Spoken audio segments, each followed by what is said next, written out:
सब बोले हालेलुया। खुदा यीशु मसीह के नाम में आप सबकी सलामती हो। आइए खुदा के जिंदा और मुहब्बत कलाम में से आज हम पैदाइश की किताब और उसका बाब नंबर 4 और आयत नंबर 7 तो नंबर 1 तलावत करेंगे खुदा के कलाम में से। जी, पैदाइश की किताब 4 बाब और 7वीं आयत, सिर्फ एक ही आयत को हम तलावत करेंगे। जी, खुदावंद के कलाम में यूं लिखा है, अगर तू भला करे तो क्या तू मकबूल ना होगा, और अगर तू भला ना करे तो गुनाह दरवाजा पर दबका बैठा है और तेरा मुश्ताक है, पर तू उस पर गालिब आ। आमीन। आमीन। तशरीफ रखिएगा। सब बोले हालेलुया। हालेलुया। आज जो हमारा मज़मून है वो है गुनाह की मजदूरी मौत। गुनाह की मजदूरी मौत। गुनाह के जो लफ्ज़ी मायने हैं वो क्या हैं? नाफरमानी, हुक्म अदूली। आमीन। गुनाह के मायने क्या है?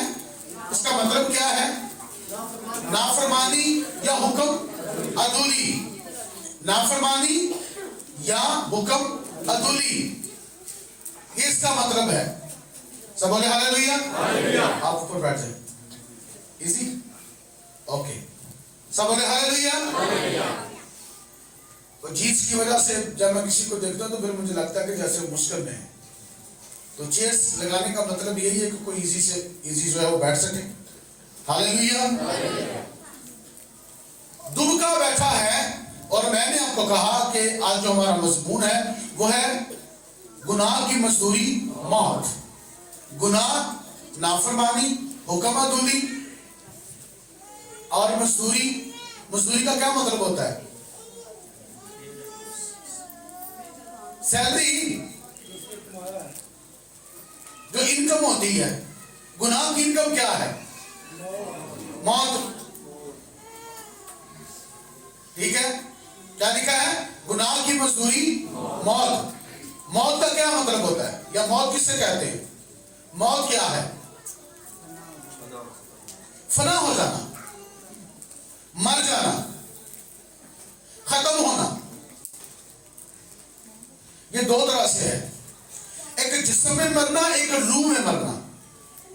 मौत दो तरह की है। मौत दो तरह की है, बाइबल मुकद्दस में बताती है। आज हम गुनाह पर जो है वो जरा जायजा करेंगे। गुनाह पर, ठीक है, उसको देखेंगे कि गुनाह के बारे में क्या क्या है। सब बोले हालेलुया। यहाँ पे क्या लिखा है? अगर तू नेकी करे, अगर तू भला करे तो क्या होगा? तेरा भला। जरा पढ़िएगा दोबारा से 7वीं आयत को, सुनिएगा जरा, परफेक्ट लफ्ज। जी, अगर तू भला करे तो क्या होगा? तू मकबूल ना होगा। क्या तू मकबूल ना होगा? हाँ जी, आगे। और अगर तू भला ना करे हाँ तो जी, गुनाह दरवाजा पर दुबका बैठा है। गुनाह तेरे दरवाजे पर क्या है? दुबका बैठा है। ये काइन को कहा गया। किसको कहा गया? काइन को कहा गया।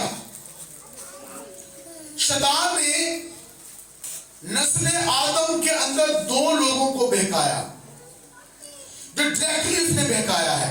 नंबर 1, उसने बहकाया है हवा को, और हवा के वसीला से उसने आदम को बर्बाद किया है। और अब जबकि औरत और मर्द से जो नस्ल चली है, उनमें से उसने जो गुमराह किया वो किसको किया है? काइन को। किसको? काइन को उसने क्या किया है? गुमराह किया है। और गुमराह किस तरह से किया है? मज़बा पर। दोनों खुदा के मज़बा पर आए हैं। किस पर आए हैं? दोनों मज़बा पर है ना। बंदा कैसा है? दोबारा लफ्ज़ पढ़े, क्या लिखा है? अगर तू क्या करे? भला करे। अगर तू भला करे। अच्छा, दोनों बंदे आए हैं खुदा के मज़बा पर। एक भला नहीं करता और एक भला करता है। अगर कोई भलाई नहीं करता तो वो गुनाह करता है। कलाम में लिखा है, अगर कोई भलाई करना जानता है और वो नहीं करता तो उसके लिए गुनाह है। आमीन। एक नेकी है पर वो करना जानता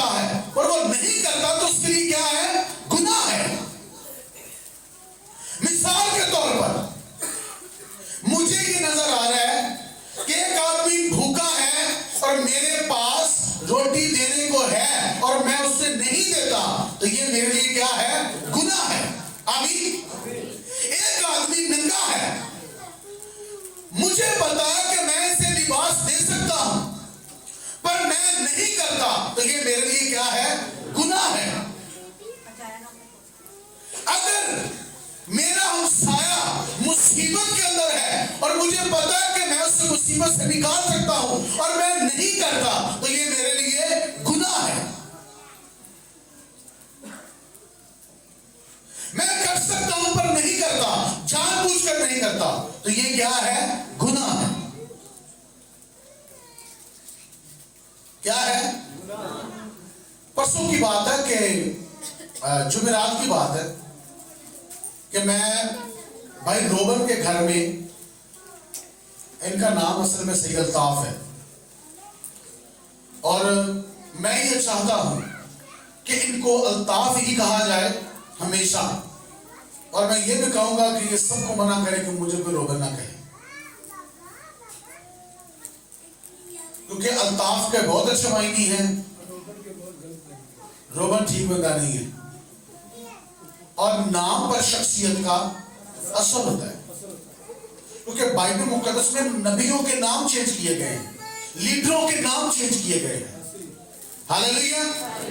और मैंने अपने बच्चों के नाम बड़े सोच समझ कर रखे, उनके मायने देखकर, फिर आपको मेरे बच्चों की जिंदगी में उनका असर भी नजर आएगा। कमी हर शख्स के अंदर है, मेरे अंदर भी है, सबके अंदर होती है कमी। कुछ कमी ऐसी जो आप नहीं जानते, सिर्फ खुदा और मैं जानता हूं। तो बात करने का मतलब है कि मैं इनके घर में बैठा हुआ था और इनके साथ और इनकी बीवी के साथ, इनके बच्चों के साथ एक टॉपिक पर मैं बात कर रहा था। सवाल मैंने इनके सामने रखा, खुदा कैसे बरकत देता है? तो हमने देखा कि बात मानने से, खुदा की हुक्म मानने से बरकत मिलती है, हुक्म में बरकत है। हालेलुया। जब मैं इनको सिखा रहा था तो एकदम मेरे माइंड में आया कि तुझे पता है तारीख क्या है? तू भी तो अभी तक हुक्म को पूरा नहीं कर रहा, तारीख क्या है? तो जब ये बात मेरे माइंड में आती है ना कि तारीख क्या है, यानी कि इसका मतलब है खुदा मुझे याद दिलाता, रूह कुद्स ने मुझे याद दिलाया कि तूने अभी तक अपने उस्ताद को अपनी दायगी नहीं दी। तो मैंने फौरन अकाउंट में पैसे डाल के, तो मैंने फौरन उसको ट्रांसफर किया।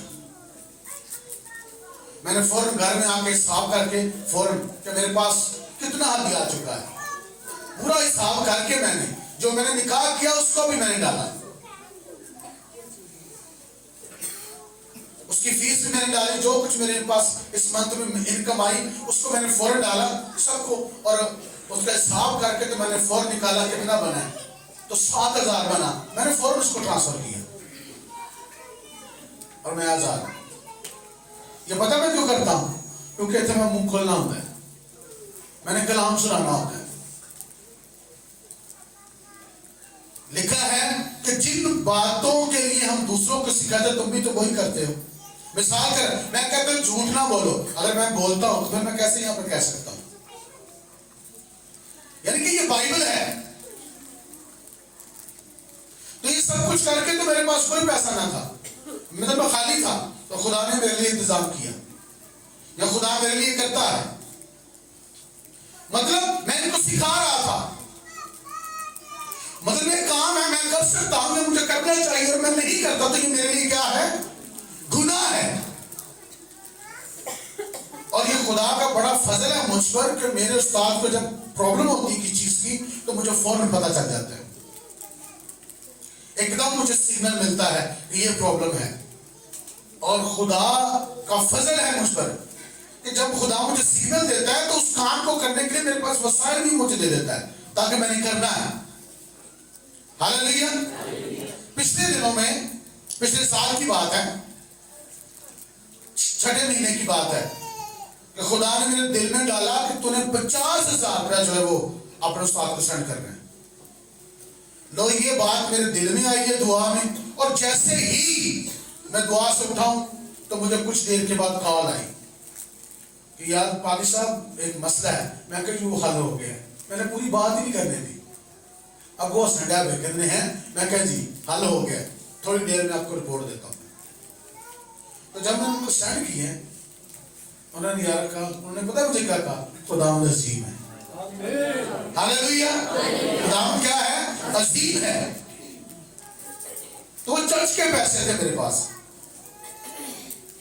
मतलब वो चर्च के अमाउंट में से वो कम हो गए, पर मैंने दे दिए, पर खुदा ने मुझे दे दिए, खुदा ने मुझे दे दिए, खुदा ने मेरा इंतजाम कर दिया, मतलब मैं शर्मिंदा नहीं हुआ। तो ये खुदा की शुक्रगुजारी है। हालेलुया। और मैं कभी भी इस मामले से पीछे नहीं हटता। मेरा फिगर 5,000 से शुरू हुआ था, अब 7,000 पे है। और मुझे पता है बहुत सारे लोग अभी मुझे नहीं मिले, जब वो मुझे मिलेंगे तो फिगर और बढ़ जाएगा। यानी कि मैं उम्मीद करता हूं कि 10,000 रुपया जाएगा। मैं तकरीबन 12,000 रुपया मंथली इस सिस्टम में निकालता हूं। बेवार यतीम के लिए 4,000 जाता है, और 7 से 8,000 9,000 दायगी के लिए जाता है।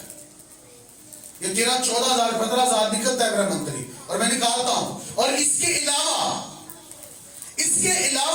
जो मैं मिशनरी वर्क करता हूं, मेरे किराए लगते हैं, या किसी पास्टर को मैंने कुछ ना कुछ देना होता है। आप हैरान रह जाएंगे कि छोटे से चर्च से हम बड़ा काम हम कर रहे हैं मुल्क के अंदर। हालेलुया। यहां पर तानाजनी भी मैंने सुनी है कि इन्हें थोड़े से लोग ने तेरा रोला पाया होता है। तो मैंने उसको कहा, मैं क्या थोड़े जने पर पूरा बॉम्बे पूरे मुल्क मेरा फिर रहे हैं। हालेलुया।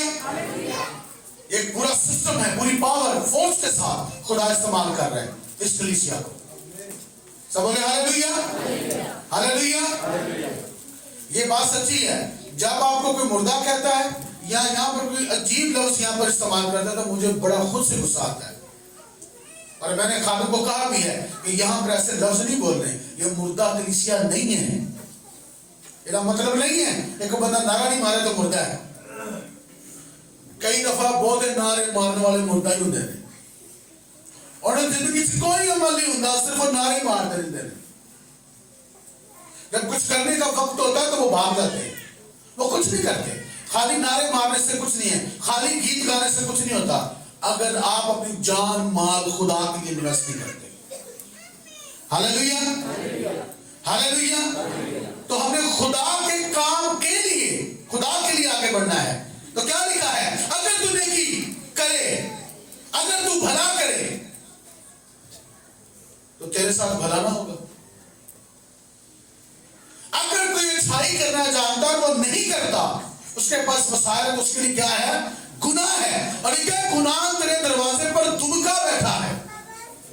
याद रखिएगा, मैं बाइबल को रात को पढ़ रहा था, ये मजमून में सुनाऊंगा कि दौलतमंद खुदा की बादशाही में दाखिल ना होंगे। क्यों नहीं होंगे, उसकी वजूहात मैं बाइबल मुकद्दस में से आपको साबित करूंगा। क्यों?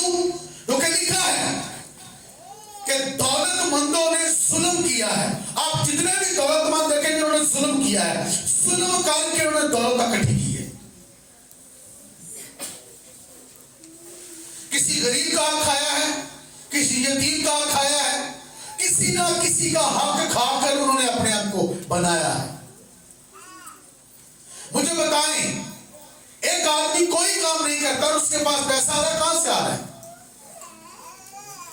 मिसाल के तौर पर मैं जॉब नहीं करता तो मेरे पास पैसा कहां से आ रहा है? मुझे खुदा दे रहा है। और खुदा कहां से दे रहा है? खुदा ने कोई दरख्त नहीं मेरे घर लाया जिसे मैं तोड़ तोड़ के लाई जा रहे हैं। वो दरख्त आप है, वो पौधे आप हैं, वो आप सब है जिनके वसीला से खुदा देता है। मैं किसी को बता रहा था कि ऊपर खुदा है मेरे लिए और नीचे लोग हैं, और ये बड़ा मुश्किल है किसी का इंतजार करना कि वो कुछ करेगा तो मैं कुछ करूंगा। मतलब ये आस खुदा पर है, किसी इंसान पर नहीं।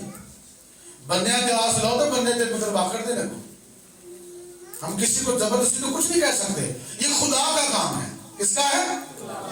खुदा का है। पर नेकी करना रवा है। अगर कोई नेकी करता तो उसके लिए भी भला होगा। जो हम करेंगे वो हम काटेंगे, जो हम बोएंगे वो काटेंगे। अगर कोई नेकी करना जानता है, अगर वो नहीं करता तो उसके लिए क्या है? गुनाह है। और गुनाह की मजदूरी क्या है? मौत है। क्या है? मौत। और कलाम में लिखा है कि जो काइन है वो खुदा के सूर से निकल गया। जो शख्स गुनाह करता है वो खुदा के सूर से निकल जाता है।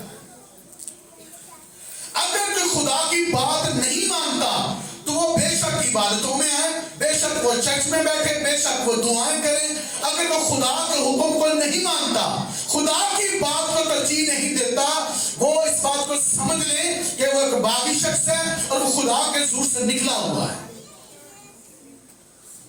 जैसे ही उसने गुनाह को अपने ऊपर तारी कर लिया, जैसे गुनाह उसके ऊपर गालिब आ गया, तो लिखा है उस पर गालिब आ, वो तेरे दरवाजे पर दुबका बैठा है। काइन ने खुदा की बात नहीं बल्कि गुनाह की बात, और गुनाह जो है वो शैतान है।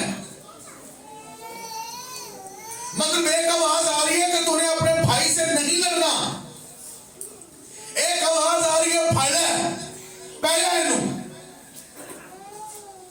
देखो, शैतान तक किसी तरकीब दे सकता है ना, वो मैंने भी देता है। जब आपके पास सोर्सेस हो ना, तो शैतान आपको बताता है कि ये सोर्सेस आपके पास हैं, आप इनको इस्तेमाल करो, बदला लो। एक बंदे ने मेरे साथ बदतमीजी की, तो इब्लीस ने मेरे सामने वो सारे सोर्सेस रखे जो मेरे पास हैं आज भी। उसने कहा इससे यूं करवा दे, तो मैं करवा सकता था, पर मैंने कहा ये क्या है? मैंने कहा खुदावंद तेरा फजल चाहता, मैं ये नहीं कर सकता। मैंने कहा शैतान दूर हो, ये जुबान इस्तेमाल करें, यीशु की जुबान है। उसने क्या कहा? उसने कहा अगर तू खुदा का बेटा है तो इन पत्थरों से क्या रोटी बन जा। यीशु ने कलाम के साथ उसको तोड़ा, आगे जवाब दिया। फिर उसने कहा अगर तू खुदा का बेटा है तो अपने दाई नीचे फेंक दे। उसने क्या कहा? क्या लिखा है कि तू अपने खुदा को मत आजमा। हालांकि एक जगह पे लिखा कि मुझे आजमा, लिखा ये नहीं। दाई की जगह पे लिखा है कि दाई की हदे सखीरा खाना में लाओ, वहां पे लिखा है मुझे आजमाओ। लिखा दाई की हदे सखीरा खाना में, पूरी दाई की हदिया सखीरा खाना में लाओ, और आगे लिखा है कि मुझे आजमाओ कि मैं आसमान के दीचे खोलकर बरकत देता या कि नहीं। अगर किसी ने माली तौर पर बरकत लेनी है तो वो सिर्फ माल देना पड़ेगा, इस बात पर अमल करना पड़ेगा। तो यीशु मसीह ने क्या कहा कि आजमाओ ना, पर एक जगह पर लिखा कि मुझे आजमाओ। यानी कि शैतान अगर आपको किसी बुरे काम में, अगर आपको कोई कहे कि खुदा को आजमाओ, तो फिर नहीं आजमाना। खुदा को आजमाना है अमल के साथ। किसके साथ? किसके साथ? ये अमल है। क्या अमल है? खुदा ने कहा मुझे दे तो मुझे आजमा। जिस बात में लिखा है कि मुझे आजमा, उस पर आजमाना है। लिखा है तुम अपनी कसमें खुदावंद के लिए पूरी करना। हम कसम खा सकते हैं और खुदा के लिए सच्ची कसम खा सकते हैं, झूठी नहीं, क्योंकि लिखा है कि अपनी कसमें खुदावंद के लिए पूरी कर। कसम वादा है। जरूरी नहीं कि आप ये कहें मैं कसम खाता हूं। आपने ये तो कहा मैं वादा करता हूं ये करूंगा, एक कसम नहीं देगी है। याद रखिएगा, ये मजबा पर गया है पर नेकी इसके अंदर नहीं है। अगर तू नेकी करे, अगर तू भला करे तो तेरा भला ना होगा। गुनाह तेरे दरवाजे पर दुबका बैठा है। आमीन। और गुनाह क्या है? 10 काम को पढ़े, उसके अंदर ये सारे गुनाह हैं। देखा ये ना करना, ये ना करना, ये 10 गुनाह हैं। ये 10 गुनाह एक ऐसे गुनाह हैं जिनकी मुआफी नहीं है, मुश्किल है, बड़े खतरनाक है। ठीक है? 4 हुक्म खुदा के लिए, 6 इंसान के लिए। पढ़े कभी गौर कीजिएगा। उसमें आपको नंबर 1 दीनी शरीयत और समाजी शरीयत, इखलाकी शरीयत, ये शरीयत आपको मिलेगी। ये सामने लिखी हुई है, ये शरीयत है। असल में ये शरीयत है, इसके गिर्द पूरी बाइबल है। हालेलुया। और यीशु ने कहा मैं शरीयत को रद्द करने नहीं आया बल्कि पूरा करने आया। हालेलुया। तो आयदा पादरी के अंदर शरीयत खत्म हो गई, क्योंकि फजल हो गया। फजल की कोई अहमियत नहीं शरीयत के बगैर। शरीयत कुछ नहीं फजल के बगैर। फजल और शरीयत का गहरा पैचअप है, ये कभी टूट नहीं सकता। हालेलुया। अगर शरीयत खत्म होगी तो मेरे में गुनाह की पहचान कैसे हो सकती है? शरीयत गुनाह की पहचान देती है, फजल में मुआफी मिलती है। हालेलुया। ये भी तो फजल ही है ना। लेकिन तुम पर फजल हुआ है। पहला फजल शरीयत, दूसरा फजल यीशु। हालेलुया। जिसमें शरीयत को पूरा करने की तरकीब दी है, तरीका दिया है कि हम खुदा की मर्जी को कैसे अपने बदन में, अपनी रूह में, अपनी जान में, अपनी ताकत में, अपनी सोशल लाइफ में, रूहानी लाइफ में किस तरह से पूरा कर सकते हैं। ये यीशु ने हमें बताया है। हालेलुया। यीशु ने कई बार कहा कि मैं अपने बाप की मर्जी को पूरा करने के लिए आया हूं। मैं अपने भेजने वाले की मर्जी को चाहता हूं। हालेलुया। ये हर शख्स कह सकता है कि मैं अपने खुदा की मर्जी को पूरा कर सकता हूं। हालेलुया। जैसे यूसुफ ने कहा, यूसुफ ने पोतीफर की बीवी को क्या कहा कि मैं ये नहीं कर सकता, और उन्होंने जेल निकाल देता। खुदा ने जेल में भी उसे मुख्तार बना दिया। यानी कि जब दुनिया आपको ठुड्डा मारती है ना गिराने के लिए, तो खुदा आपका कुक निकाल देता है। दुनिया आपको आपके साथ जो करती है उसका मतलब होता है ये फना हो गया है, पर खुदा आपको खड़ा कर देता है। हालेलुया। अगर वो गुनाह करता तो वो कभी भी वजीर आजम ना बनता। हालेलुया। ये सोचे जरा, एक आदमी जेल में है, मुझे यहाँ पर सरदारी साहब याद आ गए। एक बंदा जेल जो है, उनका मैं इंटरव्यू एकदम सुन रहा था। ये जो बड़े बड़े लीडर ना, सियासी और रूहानी और जितने भी हैं लीडर, बड़े बड़े जो नामवार लोग हैं, मैं इनकी स्टोरियों को सुनता रहता हूँ और इनके साथ जुड़ा रहता हूँ मैं कि मतलब कर क्या रहे हैं लोग, ये कैसे आगे आए हैं। तो एक जेल में से आज एक आदमी जेल में हो और सीधा आकर सदर बन जाए और 21 तोपों की सलामी लेकर रुखसत हो, आज तक कैसे नहीं हुआ। ये अजीब बात है। ऐसा करप्ट आदमी दुनिया की विधा में खुदा ने उसे उठाया और मुल्क का सदर बना दिया। तो फिर ना किसी छेड़िया ना उन्होंने किसे छेड़िया, तो ऊपर सलामी लेके हो गया। तो याद रखिएगा, ये कब होता है? जब आप अपने काम में सिंसियर होते हैं। ठीक है, लोग आपको जो मर्जी करें, पर अगर खुदा के साथ आप सिंसियर हैं तो कोई आपका कुछ भी नहीं बिगाड़ सकता। हालेलुया बच्चों, हालेलुया, प्रेज़ द लॉर्ड। आइए हवाला जाकर पढ़ेंगे खुदा के कलाम में से गुनाह के बारे में। खुरूज की किताब, खुरूज 32वां बाब और उसकी आयत नंबर 34 है खुदा के कलाम में से। जल्दी से पढ़ते जाएंगे। उसके बाद खुरूज 34 की 7 निकालें, जल्दी से निकालते जाएं। अब रवाना हो और लोगों को उस जगह ले जा जो मैंने तुझे बताई है। देख मेरा फरिश्ता तेरे आगे आगे चलेगा। हाँ जी, आगे। लेकिन मैं अपने मुतालबा के दिन उनको उनके गुनाह की सजा दूंगा। मैं अपने मुतालबा के दिन क्या करूंगा? उनके गुनाह की सजा। अच्छा, कई लोग ना भैड़े काम करते रहते हैं, खुदा के कलाम हुक्मां तोड़ते रहते हैं, तो उन्होंने फील होता है कि नहीं, अगर मैं गलत हूँ तो फिर मैं ना कुछ हूँगा। लोग एक्सेप्ट करते हैं, पर खुदा ने यहाँ पे क्या कहा? जो जगह मैंने बताई है तू ले जा, पर मैं अपने मुतालबा के दिन क्या करूंगा? उनके गुनाह की सजा दूंगा, उन्हें दूंगा। मतलब कोई मत समझे कि मैंने से तो खुदा दा हुक्म तोड़ रहे हैं, हुक्म तूली कर रहे हैं, तो मैनू कुछ नहीं, मैनू की होया है। फिक्र ना कर, तेनू होएगा मुतालबे का देना। उन्हें गिन के रखा केड़ा देना है। जी पढ़िएगा। और खुदा ने उन लोगों में मरी भेजी, क्योंकि जो बछड़ा हारून ने बनाया वो उन्हीं का बनवाया हुआ था। जबरदस्ती जेड़े पादरियां को गलत काम करवाने की कोशिश करते हैं, याद रखना उन्होंने ये हिसाब देना पड़ेगा कि बेटा तेन पता नहीं माइक किधर रखना, इधर को रखो। जी सुनिएगा, जो गलत काम करते हैं पादरियां को गलत काम करा रहे हैं, झूठे साइन करवाते हैं, गलत काम करवाते हैं। याद रखिएगा, खुदा जानता है पादरी फंसे है, जबरदस्ती लोग इससे करवा रहे हैं काम।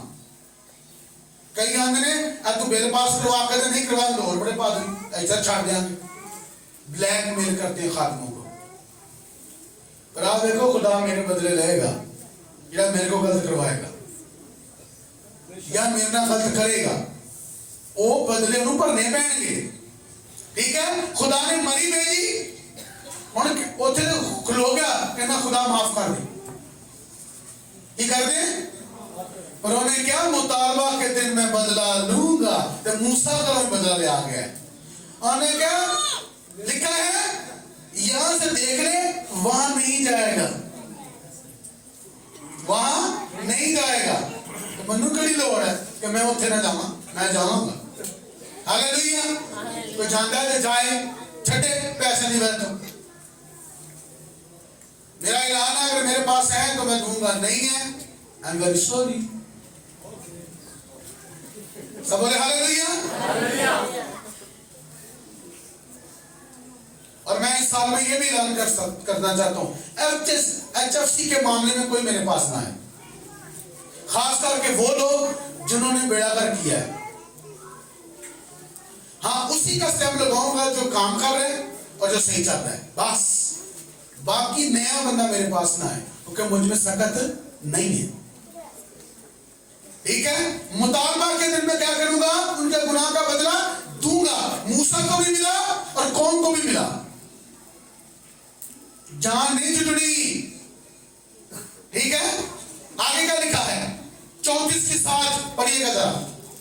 हजारों पर फजल करने वाला, मैं हजारों पर फजल करने वाला, गुनाह और तकसीर और खता का मैं गुनाह और तकसीर को माफ करने वाला और खता का बख्शने वाला, खता का बख्शने वाला, लेकिन वो मुजरिम को हरगिज़ बरी, पर मैं मुजरिम को हरगिज़ बरी ना करूंगा। मुजरिम को हरगिज़ बरी, गलती और खता में फर्क है। मुजरिम फर्क होता है, मुजरिम होता है वो जो गुनाह का आदी हो, वो मुजरिम होता है। कभी एक दो दफा गलती होगी, ठीक है, जान छुट्टी, पर उन्हें लाइन ही लाई है गलतियां दी, तो फिर वो कहे कि मैंने खुदा माफ ही कर दे। किस तरह हो सकता है? बार बार गुनाह करने वाली बालदार खोपड़ी में चीर दूंगा, ये कलाम में लिखा है। हालेलुया। क्योंकि तुम प्लान बनता है ना, तू रहन दे, ए काम कर लेने, ए कर लेने, ए रहन दे। खुदा पीछे, दुनिया आगे, रिश्तेदार आगे, करते ही नहीं करते। इतने प्लान बनता है, ऐस तो आ रहे हैं पाजी को कह दी मेहमान आ गए सन, तो बाइबल च लिखे है सब्बत का दिन पाक मनना है। आमीन। पहली गल है इतवार है नहीं, सब सब्बत का दिन जुमे, उधर तुम इबादत होंगे नहीं हो, इधर तुम नस के होंगे हो। जो खुदा कह रहे हैं उसकी तरजीह नहीं है। अगर यही देना पड़ेगा तो फिर इसमें भी पूरी इबादत करे खुदा की, किसके पास तो सही हो। ये तो कह सको खुदावंद रसूल भी हफ्ते में 5 दिन इकट्ठे गुजरे सी होंदे रहे हैं, कोई ये काम तो करो, किसी के नक्शे से पूरे तो उतरो, खुदा को पीछे कर देना और अपने काम को आगे कर देना। याद रखिएगा, जुमे को 6 बजे सबक शुरू होता है। अगर आप खुदा को तरजीह नहीं देते तो फिर अपनी हालत आप देख लें क्या है। अगर आप खुदा की बात नहीं मानेंगे तो फिर खुदा भी कैसे मान लेगा। मैं कहता बंदा जो मेरी गल नहीं मानता, मैं उसकी भी नहीं मानता, क्योंकि खुदा है जो मैं फिर नहीं हूं। जो मैनू तरजीह नहीं देगा फिर वो वास्ते मेरे को भी कोई तरजीहात नहीं है। हाँ, अगर कोई खुदा को आंदा तो माफी मांगता कहता खुदा मुझे गलती हो गई, हम नहीं होएगी, तो मैं भी तैयार, ठीक है, माफ करो तो मैं भी माफ किया जाएगा। हाँ, पर कोई कहे कि मैं गलत हूं। सब बोले हालेलुया। मैं हजारों को माफ करने वाला हूं, तकसीरों को माफ करने वाला हूं, सब कुछ करने वाला हूं, पर मैं मुजरिम को हरगिज़ बरी ना करूंगा। जी, बल्कि बाप दादा के गुनाह की सजा, बल्कि बाप दादा के गुनाह की सजा उनके बेटों और पोतों को तीसरी और चौथी पुश्त तक दूंगा।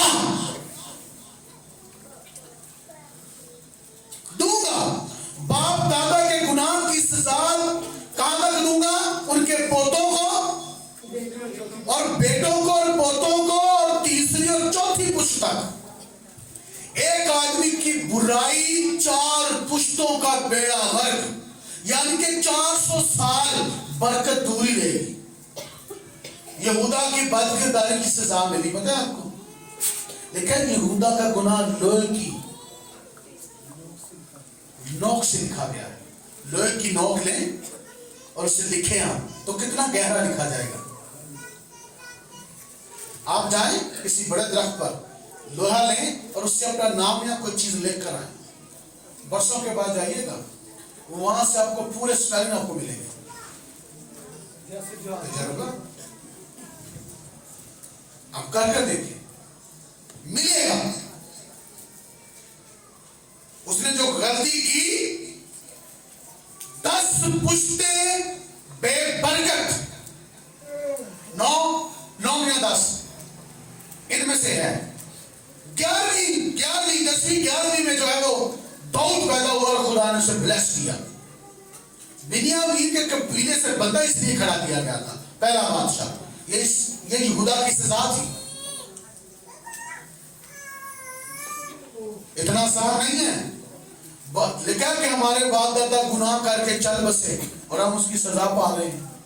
नोहा की किताब पढ़े, आपको पता चल जाए। नोहा की किताब पढ़े, माँ बाप की रूह काम जाएगी। माँ गलती करे तो पहला सोचेगी कि मेरे बच्चियां क्या आना है, लेकिन तेरी माँ का गुनाह बराबर याद रहे, लेकिन उसकी माँ का गुनाह खुदा के रसूल बराबर याद रहे। लिखा है उसके बच्चे दूसरी पुश्त में यतीम हो जाए, और लिखा है उसके बच्चों को अपने घर से दूर जाकर टुकड़े मांगने पड़े। ये मैंने देखा है। हमारे गांव के लोग थे, उनको देखा है। यहां पे एक आदमी रहते हैं बुजुर्ग, वो शासन क्वार्टर में पहले रहते थे, अब वो यहां पे रहते हैं। एक बंदा उनका सब कुछ लूट के ले गया है और वो बंदा पागल होकर रोडों पर फिर रहा है, और खुदा ने उसका चिराग मिटा दिया। उसके भाइयों को, खानदान को लोगों ने भीख मांगते देखा है। बरादरी में से हमारे चाचे हैं। याद रखिएगा, खुदा उसका हिसाब लेता है। खुदा किसी को छोड़ दे तो उसकी मर्जी है, पर कलाम कभी रद्द नहीं होता। कलाम खुदा का पूरा होता है। जी आगे क्या लिखा है, सुनिए। तब मूसा ने जल्दी से सर झुकाकर सजदा किया। तब मूसा ने सर झुकाकर क्या जल्दी से क्या किया? सर झुकाकर सजदा किया। और आगे और कहा, ऐ खुदावंद, अगर मुझ पर तेरे कर्म की नजर है तो ऐ खुदावंद मैं तेरी मिन्नत करता हूँ, कि हमारे बीच में होकर चल। हमारे बीच में होकर चल। आगे गो ये कौम गर्दनकश है, ये कौम गर्दनकश है, और तू हमारे ये खादिम का दिल। लोग की जिन्हें मर्जी सुलूक पे पादी ना कर, पर खादिम का दिल है कहना खुदा माफ कर दे, रहम कर। खादिम फिर भी मिलता कर रहा खुदा के, खुदा खैर है, कोई गल नहीं, बर्दाश्त। मैंने एक नाफरमान शख्स को 2 साल अपने साथ मंजिल पर बर्दाश्त किया। नाफरमान शख्स था खुदा का, 2 साल मैंने बर्दाश्त किया। आखिर बर्दाश्त की हद खत्म हो गई। फिर मैंने दुआ की, मैं क्या कर ये अपनी हट दर्मी से बाज नहीं आता तो फिर खत्म, निकल जावे तो उड़ा दे सू। बड़े मेरे को लाए ना कि अगर एंजो हो जावे तो मैं आगे नहीं हो सकता। याद रखिएगा, खुदा उतार देता है। खुदा ने आपको एक मकाम दिया हो और आप खुदा के खादम के खिलाफ खड़े हो जाए। खादम के खिलाफ खड़े होने का मतलब है खुदा के खिलाफ खड़े होना, तो फिर तबाही है। आप इस बात को याद रखें। मूसा ने शादी की और भाई ने और बहन ने उसकी बख्तोई की। खुदा ने कहा तुसी कौन है गल करने वाले? ऐसे बाइबल मुकद्दस में नहीं लिखा कि तुम किसी की अदालत ना करना, कलाम अदालत करे। पादी का काम है कलाम सुनाना, कल अदालत करना नहीं। अदालत ये करता है। हालेलुया। लेकिन गल्ला कर रहे हैं, मैं अपने कर रहे हैं, कलाम तो लिया है। हालेलुया। उसने मिन्नत की, हमारे बीच में होकर चल। क्योंकि गुनाह जहां पर होता है खुदा उनको छोड़ देता है। खुदा क्या करता है? खुदा उन्हें छोड़ देता है। वो खुदा को छोड़ देते हैं, खुदा उन्हें छोड़ देता है। जब बद किरदारी चल रही होती है खुदा छोड़ देता है। ठीक है, सुनिएगा, आगे हम चलेंगे। गिनती की किताब 14 की 18वीं आयत, जल्दी से। कि खुदावंद कहर करने में धीमा कि खुदावंद कहर करने में धीमा और शफकत में गनी है, शफकत में गनी है, वो गुनाह और खता को बख्श देता है, वो गुनाह और खता को बख्श देता है, लेकिन मुजरम को हरगिज बरी पर नहीं करेगा। मुजरिम को वो हरगिज बरी ना करेगा, क्योंकि वो बाप दादा के गुनाह की सजा उनकी औलाद को तीसरी और चौथी पुश्त तक देता है। हाँ जी, ये कौन कह रहा है? एक ही बात पर दो हवाले बाइबल मुकद्दस में हमने पढ़ लिए हैं। हालेलुया। हालेलुया। खरूज में पढ़ा है और गिनती में हमने पढ़ लिया है। अच्छा, आगे आगे हम पढ़ेंगे। पहली सलातीन उसका 15वां बाब 26वीं आयत, पहली सलातीन उसका 15वां बाब 34वीं आयत जी। और उसने खुदावंद की नजर में बदी की, और उसने खुदावंद की नजर में बदी की और अपने बाप की राह और उसके गुनाह की रवश इख्तियार की। ठीक है, कौन सी रवश? अपने बाप की। जो बाप ने किया बेटा भी वही कर रहा है। ये बादशाह की बात हो रही है। किसकी बात हो रही है? ठीक है, ये बादशाह की बात हो रही है। जरा 24 आयत से पढ़िएगा जी, इसी की 24वीं आयत। और आसा अपने बाप दादा के साथ सो गया, और आसा अपने बाप दादा के साथ सो गया, और अपने बाप दादा के साथ अपने बाप दाऊद के शहर में दफन हुआ। आगे, और उसका बेटा यूसुफ उसकी जगह बादशाह हुआ। जी कौन हुआ? यहोशपत हुआ जी। आगे, और शाह यहूदा आसा की सल्तनत के दूसरे साल से यरूबाम का बेटा नदब इसराइल पर सल्तनत करने लगा। हाँ, तो उसने इसराइल पर 2 वर्ष सल्तनत की। हाँ, आगे कोई बात है, आगे वही बात है। हाँ जी, और उसने खुदावंद की नजर में बदी की, उसने खुदावंद की नजर में बदी की, और अपने बाप की राह अपने बाप की राह, उसके गुनाह की रवश इख्तियार की, उसने गुनाह की रवश इख्तियार की। आगे, जैसे उसने इसराइल से गुनाह करवाया था। जो उसने इसराइल से क्या करवाया था? गुनाह करवाया था। किसकी बात हो रही है? ये किसका बेटा है? यरूबाम का। तो यरूबाम ने क्या करवाया था? बुत परस्ती। इसने भी वही काम किया। जैसा बाप वैसा बेटा। जो हरकतें बाप करते हैं बेटे भी वही करते हैं। खुदा करे कि कोई 100 बंदियां दे विचों एक खानदान दे बंदे बुरियां से एक निकल आवे। ये बड़ी बड़ी गल है। क्योंकि लिखा है कि जहां पर वो नहीं बोता वहीं से भी वो काट देता है। ठीक है, जहां पर नेकी नहीं होती वहां से भी वो नेकी निकाल देता है। बड़ी बात है। और यहाँ पे क्या लिखा है कि अपने बाप की राह पर चला जी। आगे 15वें बाब की 34वीं आयत जरा पढ़ें जी। बेटा जल्दी करें ना, पहले बताने का क्या मतलब है? पहली सलातीन 15वें बाब की 34वीं आयत जी। और उसने खुदावंद की नजर में बदी की, उसने खुदावंद की नजर में बदी की, और यरूबाम की राह और उसके गुनाह की रवश इख्तियार की, हाँ जी। आगे, जिससे उसने इसराइल से गुनाह कराया। हाँ जी, ये क्या करवाया है? गुनाह करवाया है। 16 की 19वीं आयत, पहला सलातीन जी, जल्दी से। अपने उन गुनाहों के सबब से, अपने उन गुनाहों के सबसे जो उसने किए, कि खुदावंद की नजर में बदी की, खुदावंद की नजर में बदी की, और यरूबाम की राह और उसके गुनाह की रवश इख्तियार की। ये अब ये सिस्टम यूं चलता आ रहा है। नस्ल दर नस्ल बुराई चलती आ रही है। जो भी होने की तरह के सारे निकरण दे रहे, वही काम हो रहा है। जिन्होंने बुतां नूं सजदे करना सीखे ने उन्होंने बुतां नूं करने ने ना। जिन्ना जेड़े दादा दादी प्यो पूरा खानदान पीरा फकीरा को बाबे को जा रहे हैं, ठीक है, बुत परस्ती कर रहे हैं, जादूगरों के पास जा रहे हैं, वो जादूगरी करेंगे क्योंकि नस्ल में जो है वही चलेगा। ये बद किरदारी नस्ल दर नस्ल होती है। अगर जब बाप दादा चेंज होते तो अब तब्दीली आती है। मेरे वालिद साहब ने बताया कि हमारी जो दादी थी एक वसन शाह सी ओदा दीवा बालदी सी। पर जब हमारे दादाजी आए तो नस्ल चेंज हुई, क्योंकि मेरा दादा यूं पैदल जा करता था, 20 किलोमीटर पैदल जाकर दाई की जमा करवाता था एफजीए के सेंटर में, नारोवाल में, वहां पर वो जाया करते थे। और जो मेरे उस्ताद हैं वो उनके उस्ताद थे, आदि फिर उस्ताद वो उनके उस्ताद थे। उन्होंने उन्हीं को अपनी जिंदगी में पास्टर माना। हमारे यहाँ के खानदान सारा चेंज हो गया और हमारे दादाजी हमारे घर से 2 बाल्टियां दूध की बड़ी मिशनरियों के लिए जाती थी।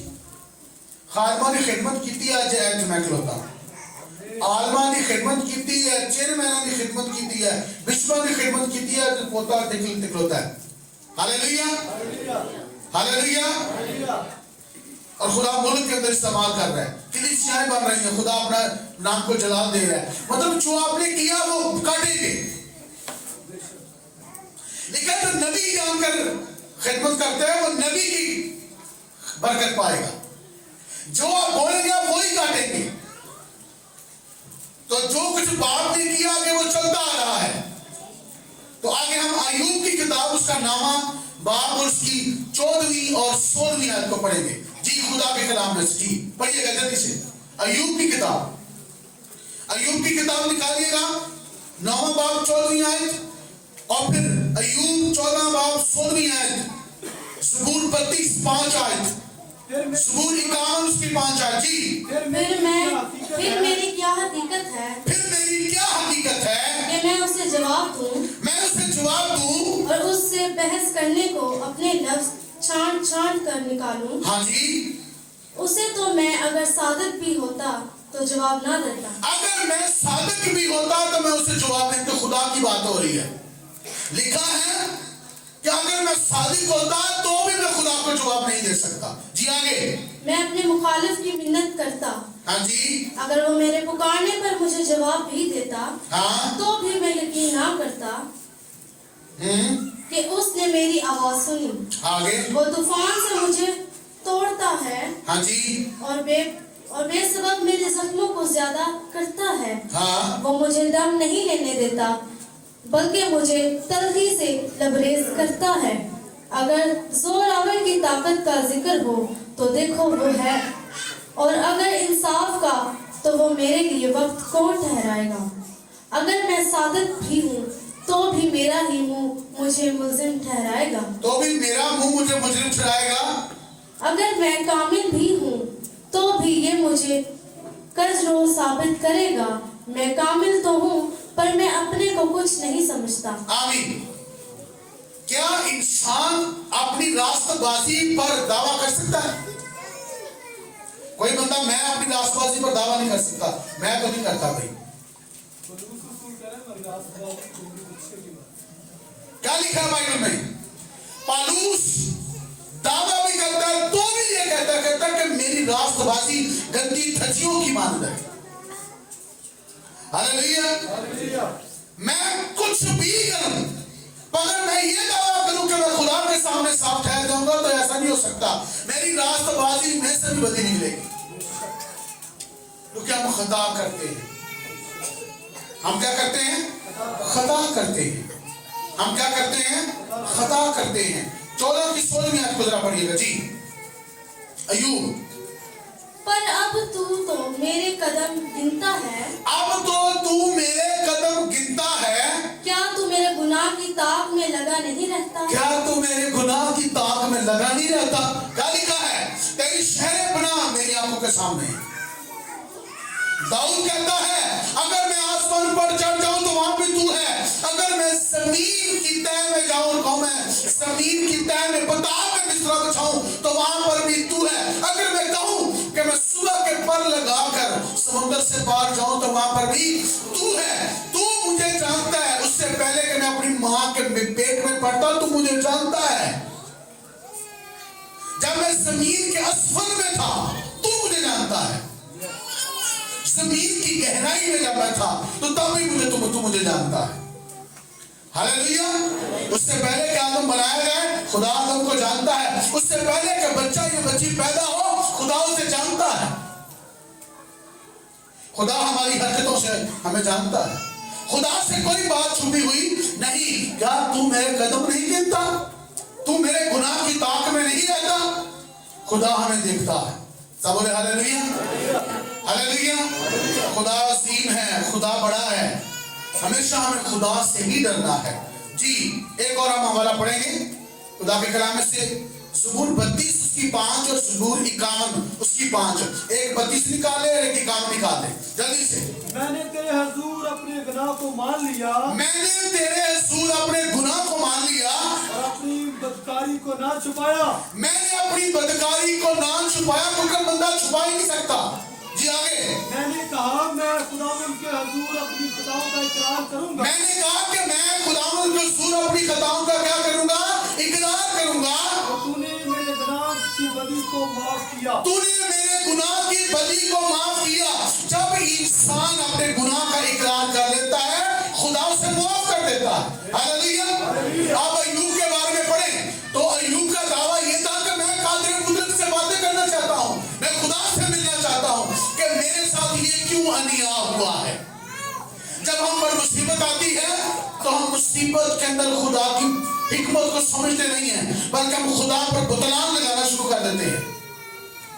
अय्यूब जब खुदा के सामने खड़ा हुआ, जब खुदा उसके पास आया तो अय्यूब ने क्या कहा कि मैं राख और खाक में बैठता हूं और मैं इकरार करता हूं मैं गुनहगार हूं। इंसान कभी भी ये दावा नहीं कर सकता कि मैं बेगुनाह हूं। अय्यूब ने अपनी खता को मान लिया, दाऊद ने अपनी खता को मान लिया। 51 ज़बूर 5 आयत। जी, देख मैंने बदी में सूरत पकड़ी, देख मैंने बदी में सूरत पकड़ी, और मैं गुनाह की हालत में माँ के पेट में, मैं गुनाह की हालत में माँ के पेट में पड़ा। देख तू बातिन की सच्चाई पसंद करता है, तू बातिन की सच्चाई को पसंद करता है और बातिन ही में मुझे दनाई सिखाएगा। बातिन ही में मुझे दनाई सिखाएगा। सूफे से मुझे साफ कर, सूफे से मुझे साफ कर तो मैं पाक होऊंगा। हाँ जी, मुझे धो और मैं बर्फ से सफेद, मुझे धो और मैं बर्फ से ज्यादा सफेद हो जाऊंगा। आगे, मुझे खुशी और खुर्मी की खबर सुना, मुझे खुशी और खुर्मी की खबर सुना कह के वो माफ किया है। हालेलुया। खुदा किसी को माफ कर दे, इससे बड़ी खबर क्या हो सकती है? हालेलुया। इंसान को ये यकीन हो जाए कि खुदा ने मुझे माफ कर दिया है, इससे बड़ा क्या सुकून मिल सकता है? हालेलुया। खुदा को माफ कर दे, इससे बड़ी बात हो ही नहीं सकती। जी, इंसान की किताब 5 की 22वीं आयत को पढ़िएगा। शरीर को उसकी बदकारी पकड़ेगी, शरीर को उसकी बदकारी पकड़ेगी, पर जो अपने गुनाह को मान लेता है उसको खुदा माफ कर देता है। हालेलुया। पर शरीर को शरारत करने वाला जो है उसके गुनाह को क्या होगा? क्या होगा? उसकी खता क्या करेगी? हाँ जी, आगे। और वो अपने ही गुनाह की रस्सियों से जकड़ा जाएगा, वो अपने ही गुनाह की रस्सियों में जकड़ा जाएगा। वो तरबियत ना पाने के सबब से मर जाएगा, वो तरबियत ना पाने की वजह से मर जाएगा। लिखा, जो तरबियत तुम्हें बेटे जानकर की जाती है अगर ना की जाए तो फिर बेटे नहीं, हरामजादे, हरामदे आवारा होने पर जिनका बाप होता है, जिनका कोई सरबराह होता है, वो उसकी तरबियत करता है, और जो तरबियत पसीर होता है वो बाइस बरकत होता है। हालेलुया। तो मैं ये कह रहा हूं हमारा बाप खुदा है। हालेलुया। अगर खुदा हमारा बाप है और वो हमारी गलतियों पर उंगली रखता है, अगर वो हमारे गुनाहों पर उंगली रखता है, तो इससे ज्यादा खुशी की क्या बात हो सकती है? हालेलुया। इससे ज्यादा खुशी क्या हो सकती है कि खुदा हमारा गुनाह हमें बता दे। वो तो गुस्से में आके फना कर सकता है, पर वो हमारे गुनाह को हमें बता दे, इससे बड़ी बात क्या हो सकती है? तो आइए किताब मुक़द्दस में से अब हम देखते हैं खुदा हमारे गुनाह का कफारा देता है। हालेलुया। हम दुआ वाले जान पढ़ेंगे, बल्कि 3, उसके बाद हम दुआ करेंगे। सब बोले हालेलुया। जी, यशायाह की किताब निकालिएगा कि खुदा हमारे गुनाह का कफारा देता है। याद रखिए, जब हम खताएं करते हैं, गलतियां करते हैं, खुदा हमारे लिए फिक्रमंद है। हमारे लिए क्या है? फिक्रमंद है। हमारे लिए क्या है? फिक्रमंद है। पढ़िएगा जरा जी। लेकिन खुदावन को पसंद आया, यशाया 53 बाब उसकी 10वीं आयत हम पढ़ रहे हैं जी। लेकिन खुदावन को पसंद आया कि उसे कुचले, लेकिन खुदावन को पसंद आया कि उसे कुचले, उसने उसे गमगीन किया। उसने उसे गमगीन किया। जब उसकी जान गुनाह की कुर्बानी के लिए गुजरानी, जब उसकी जान गुनाह की कुर्बानी के लिए गुजरानी जाएगी, तो वो अपनी नस्ल को देखेगा, वो अपनी नस्ल को देखेगा, उसकी उम्र दराज होगी, उसकी उम्र दराज होगी, और खुदावन की मर्जी उसके हाथ के वसीला से पूरी होगी। आगे अपनी जान ही का दुख उठाकर वो उसे देखेगा आगे और शेर होगा। हाँ अपने ही अल्फान से मेरा सादिक खादिम बहुतों को रास्तबाज ठहराएगा। हालेलुया, सब बोले हालेलुया, हालेलुया। ये यीशु मसीह की बात है, ये बेटे की बात हो रही है। हालेलुया। खुदा जो है वो हमारे गुनाह का फिक्र करता है। जब हम गुनाह करते हैं तो खुदा हमारे लिए फिक्रमंद होता है। हालेलुया। मुझे ये बताएं, अगर जो गुनाह मूसा के दौर में हुआ कि बनी इस्राएल ने बुत बनाया, बछड़ा बनाकर उसको सजदा किया, अगर खुदा उस गुनाह की सजा ना देता, गुनाह बढ़ता या कम होता? अगर बच्चे को उसके गुनाह की सजा ना दी जाए, उसे एहसास ना दिलाया जाए, तो वो बढ़ता जाता है। एंड में एक स्टोरी सुनाऊंगा, फिर दुआ करते हैं जी। खुदा हमारे गुनाह के लिए फिक्रमंद है, क्योंकि गुनाह की मजदूरी मौत है, और खुदा नहीं चाहता कि हम मर जाएं। खुदा नहीं चाहता कि हम मर जाएं। खुदा हमारा इंतजाम करता है। तो इंतजाम क्या किया? यशायाह ने बताया कि खुदा का खादिम यानी कि यीशु मसीह की बात हो रही है। हालेलुया। रोमियो 3 उसकी 20 आयत, जल्दी से। रोमियो के नाम पुरुष वक्त 3 बाब और उसकी 20वीं आयत को हम पढ़ेंगे। क्योंकि शरीयत के अमाल से कोई बशर उसके हुजूर रास्तबाज नहीं ठहरेगा। हाँ जी। इसलिए कि शरीयत के वसीला से तो गुनाह की पहचान नहीं होती है। हाँ जी, आगे। मगर अब शरीयत के बगैर खुदा की एक रास्तबाजी जाहिर हुई है। हाँ जी। जिसकी गवाही शरीयत और नबियों से होती है। जिसकी गवाही शरीयत से और नबियों से होती है। अच्छा, ये जो नई रास्तबाजी ये कैसे जाहिर हुई है? जब मूसा पहाड़ पर जाने वाला था कि उसके बाद उसकी जान ली जाए, तो जाने से पहले उसने एक अहद बांधा।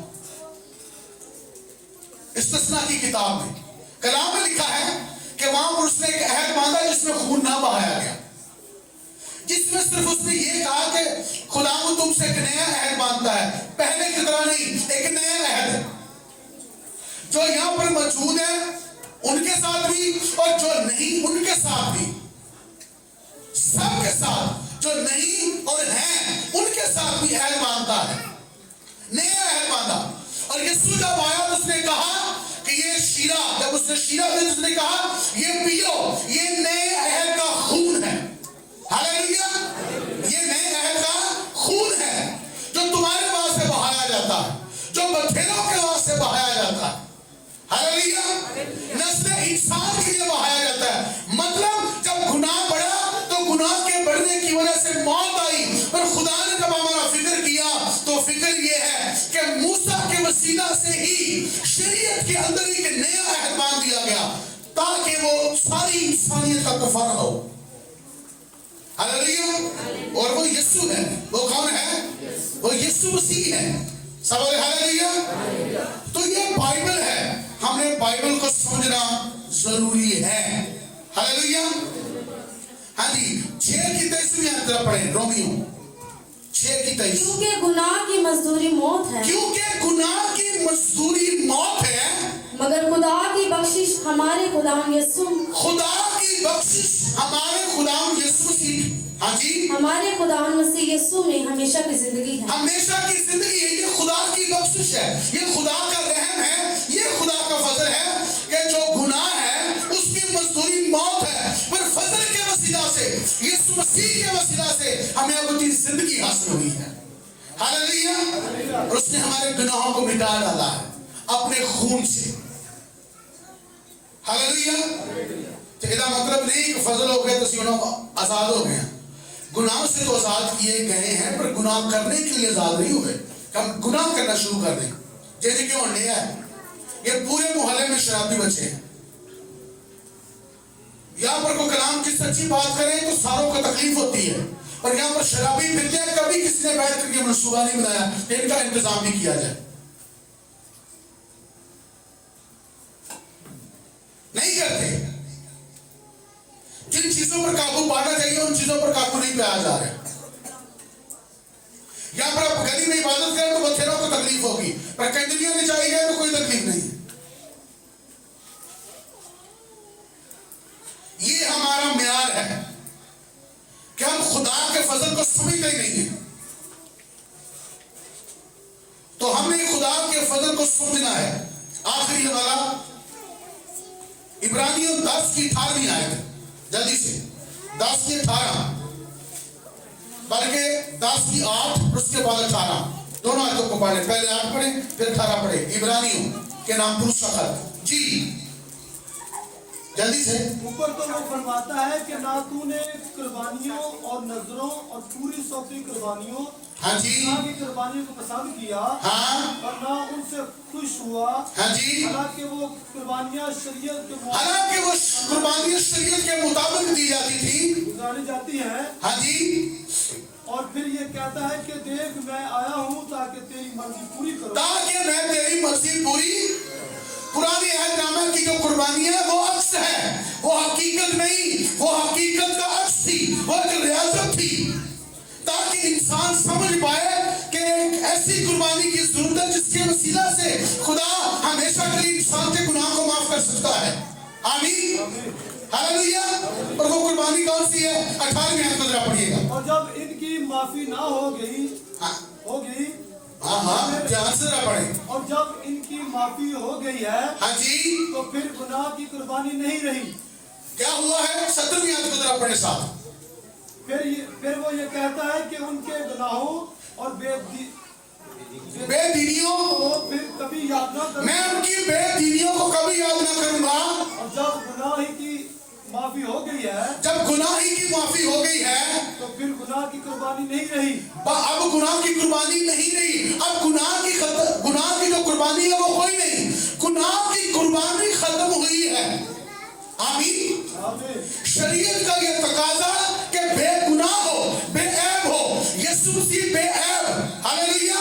कलाम में लिखा है, खुदा के कलाम में लिखा है, यूहन्ना की इंजील उसका पहला बाब उसकी 29वीं आयत में लिखा है, देखो ये खुदा का बर्रा है जो जहान का गुनाह, दुनिया का गुनाह उठा लिए चलता है।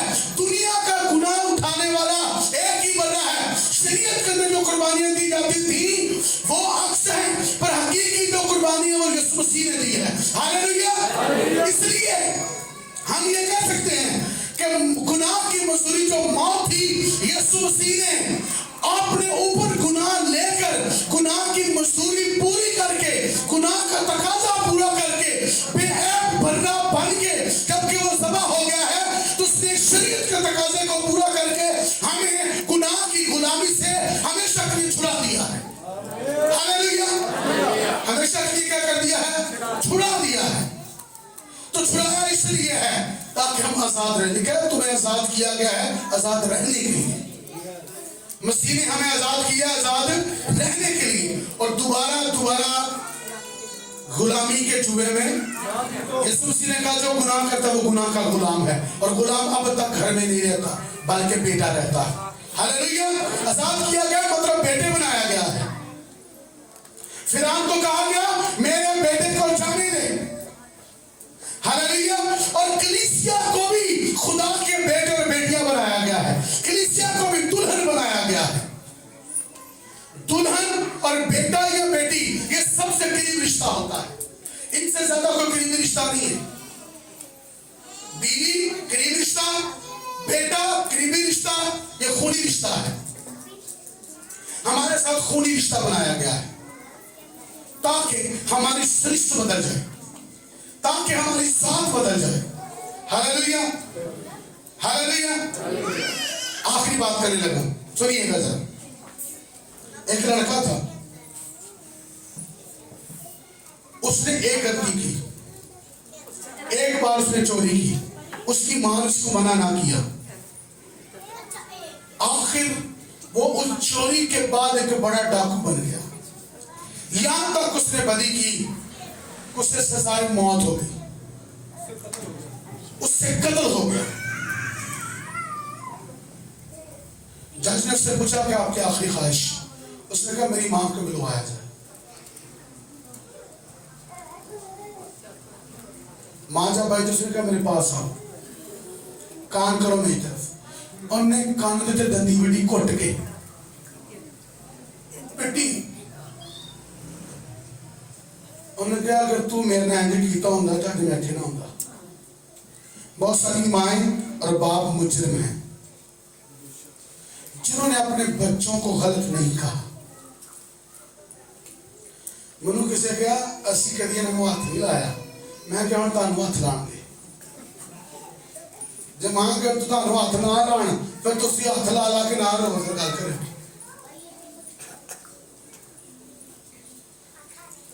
अगर आज मेरे बच्चे मेरे साथ मजबूर बने तो पता कैसे हैं? एक चित्रनिंदर देख होते ये तब ऐसे होगा। बच्चे तो बच्चे होते हैं, हमें अपने बारे में पता है कि मैं कैसे सीधा हूं, मुझे अपने बारे में पता है। कभी बताऊंगा अपनी स्टोरी बताऊंगा, मैं आपको 16 साल की स्टोरी बताऊंगा खिदमत में आने से पहले। तो याद रखिएगा, पर मेरे बाप ने एक बार मुझे इतना मारा मैं सुर में आ गया। हालेलुया। याद रखिएगा, अगर खुदा हमारा बाप है तो वो हमें मारता और छांटता है। उसका मतलब क्या है? वो हमसे नफरत नहीं बल्कि प्यार करता है। अगर माँ या बाप बच्चों को बुराई से रोकते हैं इट्स मीन मोहब्बत है। अगर नहीं रोकते तो अपनी औलाद के दुश्मन है।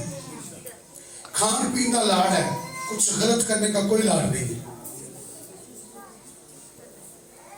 बच्चे बुराई की तरफ बढ़ रहे हैं, टिकटॉक बना रहे हैं, बेटियां टिकटॉक बना रही हैं, अजीब काम कर रहे हैं बच्चे। माँ बाप को परवाह नहीं है। भाई क्यों नहीं? अगर आप आज परवाह नहीं करेंगे तो कल ये आपकी परवाह नहीं करेंगे।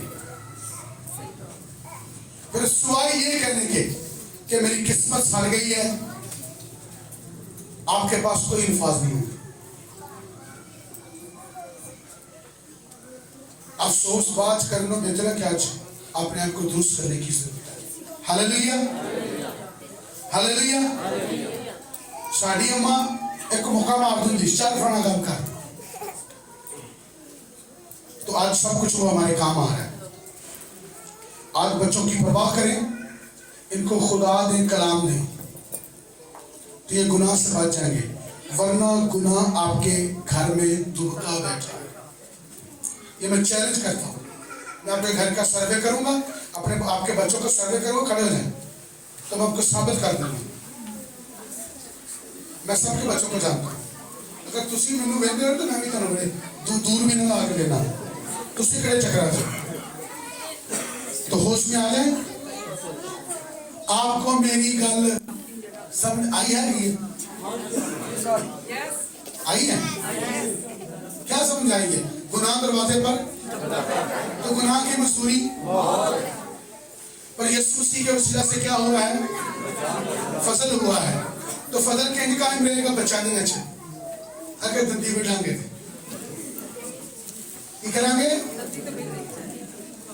दंदी बैठाएंगे थे। अगर हम बुराई के खिलाफ बोलेंगे, बुराई को बुराई कहेंगे, बच्चों को बताएंगे कि ये गलत है, तो बच्चे समझ आएंगे।